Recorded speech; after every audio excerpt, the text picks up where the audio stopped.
If you're running a seep well, that's what you call the large diameter right? seep? Which I guess I should stay on mud rotary too first. When you go down the first time, you're going to run a pilot bit, something that's small, not much bigger than your drill string. What we're using on drill string over here, was it just like Schedule 40, 1 inch or 1.25 inch steel pipe, or what was the drill string? 1 inch. 1 inch. Schedule 40. Schedule 40. Okay. On that, I don't know, you'd probably run a 2 inch or 2.5 inch pilot bit. You go down with it first to, you can pull good samples out of your mud when it's coming up. In a small hole, that upwards velocity of your mud around your drill string is fast, so your samples you pull up are fairly fast. It doesn't take time for it to come up the hole, and you know where they're at when you hit them in the ground. When you start getting a bigger hole in the ground, things get mixed up as it comes up. Your upwards velocity is slower. You don't quite know where you hit it. So you go with a pilot bit to begin with, and then also... And keep a log? Keep a log. Every foot or something, or every couple of feet? When things change on you, if things don't change, we kind of write down every 5 feet. If things change on you, it changes color, it changes the way it drills or something, then make a note of what you hit.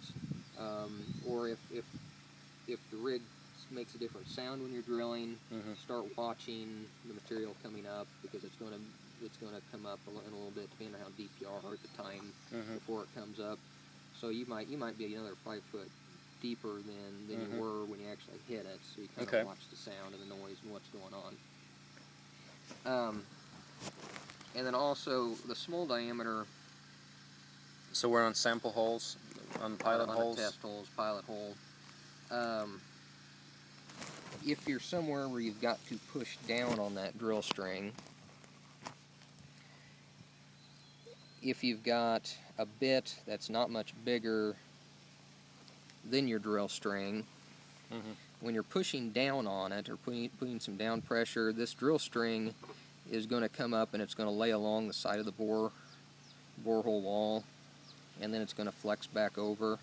And what that's going to cause happen is your hole starts kind of going like this on you. Oh yeah. Man. If you've got a small bit, it can't flex a whole lot, and it pretty much doesn't start wandering on you too bad. Where if you've got a borehole and your bit's larger on the end of this thing, and your drill string's a whole bunch smaller than it is, it's going to want to wander on you a whole lot worse. And that's the other reason you go with a small hole to begin with. When you go down the second time to ream, this pretty much stays within that pilot hole.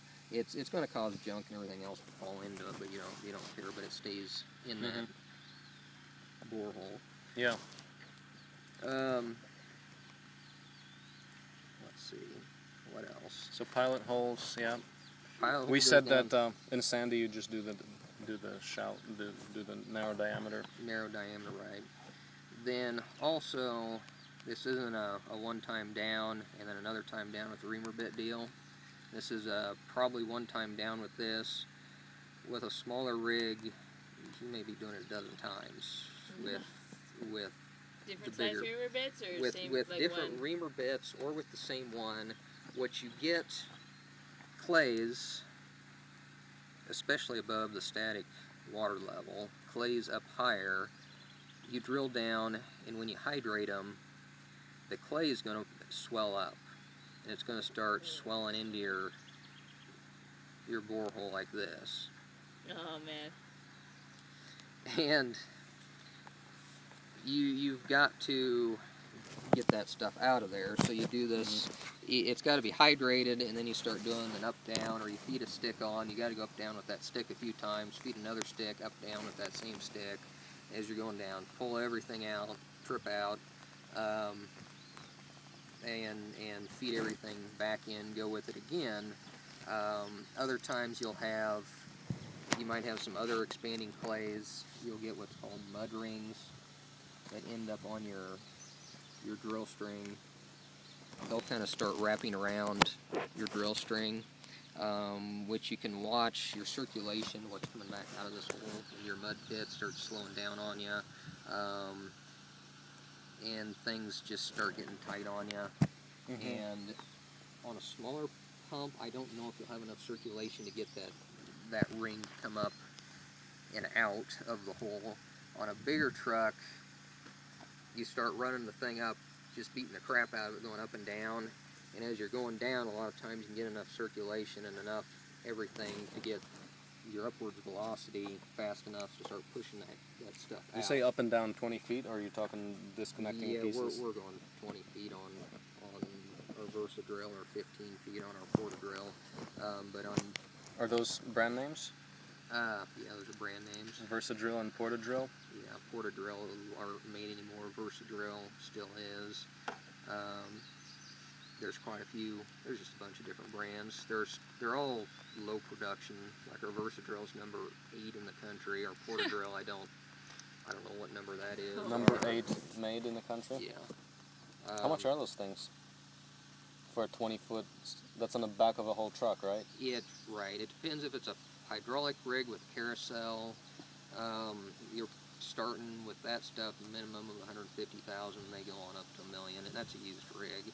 150 to $1 million for used? Yeah, for a fully hydraulic rig with a carousel on it. Now, what we call table ran rig, those can be quite a bit less money. Probably 30,000 would get you one of them. That's a full size rig. Plan on working on them. 30,000 used? Yeah. As I said, plan on working on them constantly though, and even on the rigs we use, mud pumps are rebuilt yearly. There's just wear and tear on stuff. When you're pumping sand and crud through all this stuff, things just wear. When you're going down a hole, stuff just gets wore. When you say every year, like how many wells do you drill a year? Like 10? I don't even... We keep track of wells. We register what ends up turning into a well that you case and pump out of. Test holes, we log the information, and that just kind of goes into our file, and it never ends up anywhere as far as past our file, and those we really don't keep track of. I don't know. I'd say you can get 100 holes maybe before you rebuild. You do like 100 every year? That's test holes. That's not. Test holes? That's not production wells. We can shoot 3 or 4 test holes in a day. A production well, something you're getting water out of, it depends. You might get, in general, we'll get it down in a day. I'd say less than a dozen holes a year. We'll have to come back a second day, and something pretty much usually has to go wrong for us not to get hole down. Trying to do it out here, or trying to build a rig and do it,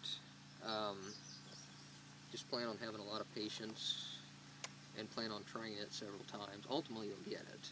You get a hole in the ground, but it's just, I don't know how to explain it. You never know what's going to happen, and as I said, every hole's different. Are you talking even so with the big equipment too? It's like, you know, it's like your success rate is what?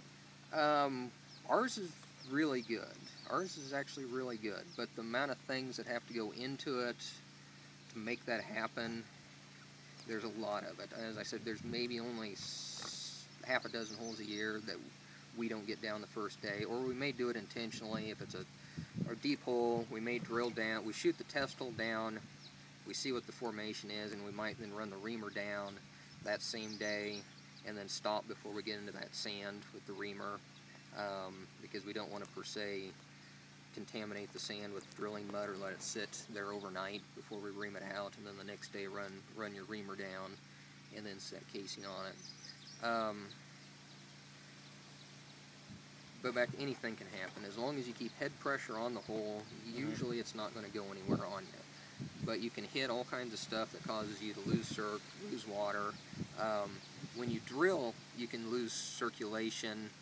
With a bigger rig, and kind of by feel, you can keep going a little bit farther, because in theory your shavings of what you get, you drill, you hit something, a crack,